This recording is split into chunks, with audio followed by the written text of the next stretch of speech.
You're watching KREX News. Hello there, and thank you for watching the KREX News Week in Review. I'm Chad Roderick.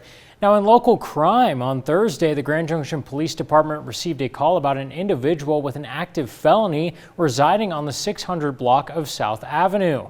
Now, the individual, identified as 22-year-old Daniel Fawcett, was taken into custody without incident. Fawcett is the suspect in a shooting on the 2700 block of B&a-Half Road almost 2 years ago on March 13, 2022, where Fawcett allegedly fired multiple shots into a home. Now, no casualties or injuries were sustained in that incident. Fawcett faces charges of attempted murder in the first degree, conspiracy to commit murder in the first degree, and illegal discharge of a firearm. And a 14-year member of the Garfield County Sheriff's Office turned herself in on Tuesday after she was investigated by the Colorado Bureau of Investigation for allegedly embezzling funds from Garfield County and a local nonprofit. Now, Tricia Worley is accused of stealing over $74,000 from both Garfield County and the Holy Cross Cattlemen's Association. Worley was fired from the Garfield County Sheriff's Office last November in relation to the investigation. Her bond was set at $25,000. That bond has since been paid. Worley's charges include theft, embezzlement of public property, identity theft, and first-degree official misconduct. And in national news, boats returned to the Potomac River on Friday as part of the recovery effort and investigation after the mid-air collision between an American Airlines plane and an Army helicopter. Washington correspondent Rashad Hudson has more from Reagan National Airport. The Federal Aviation Administration is now restricting helicopter flights near Reagan National Airport. This is an effort to hopefully put passengers here at ease. The White House shared new insight into the military helicopter that collided with an American Airlines passenger jet near the nation's capital. The helicopter was flying higher than it should have been, which is one of the reasons that led to this collision. White House Press Secretary Caroline Leavitt tried to reassure Americans it is safe to fly. Americans should feel safe traveling our skies. The NTSB is now reviewing 2 flight recorders, the so-called black boxes, to try to figure out what caused Wednesday night's crash that killed 67 people, including staffing levels in the air traffic control tower.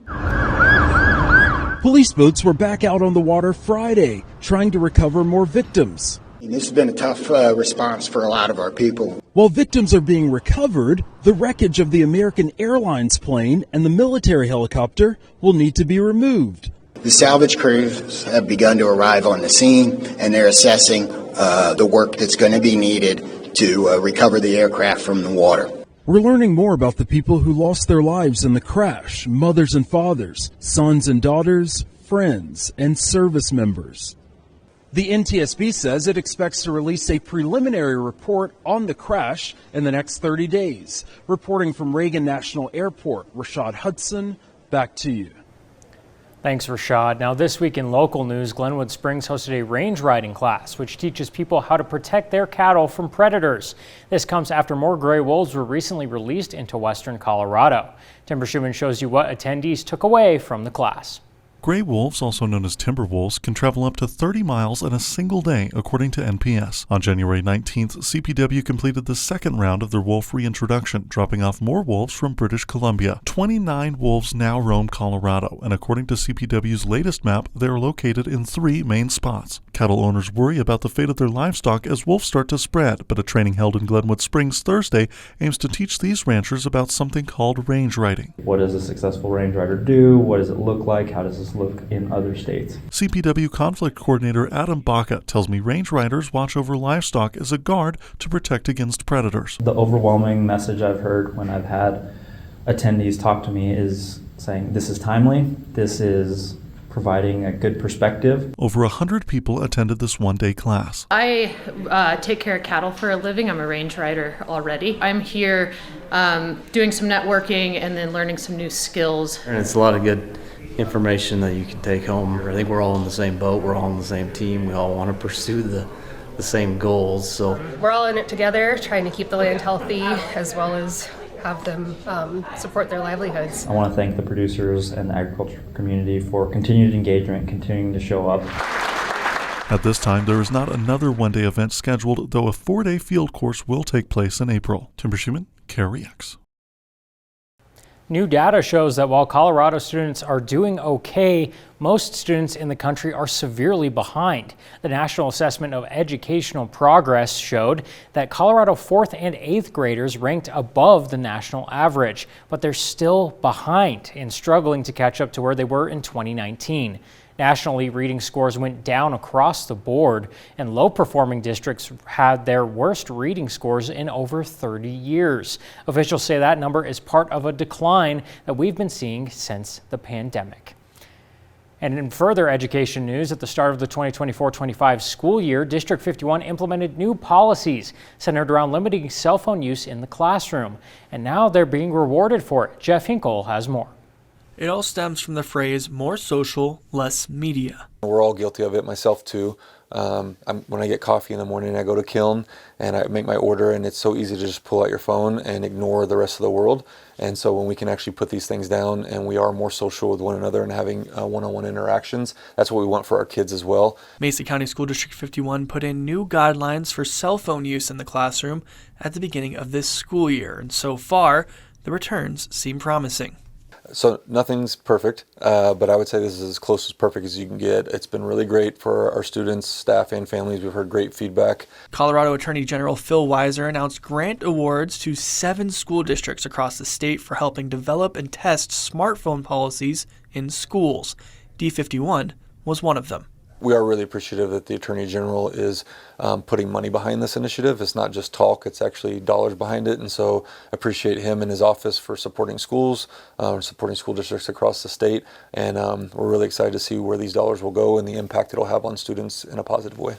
And according to Dr. Hill, the implementation of those policies at the beginning of the school year are only the beginning. When we wrote the grant application, it was $50,000 to be able to bring somebody on part-time for a short period of time just to help us write the K-12 curriculum for students around responsible tech use, and then also create these trainings for families, things that schools can use with families on the research behind it, and how they can help support students at home. Jeff Hinkle, KREX.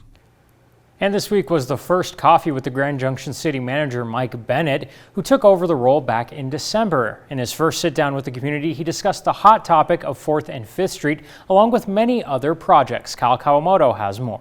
Thursday morning, community members came to Main Street Bagel to have their first cup of coffee with the new city manager, Mike Bennett. I loved doing these coffee with the community.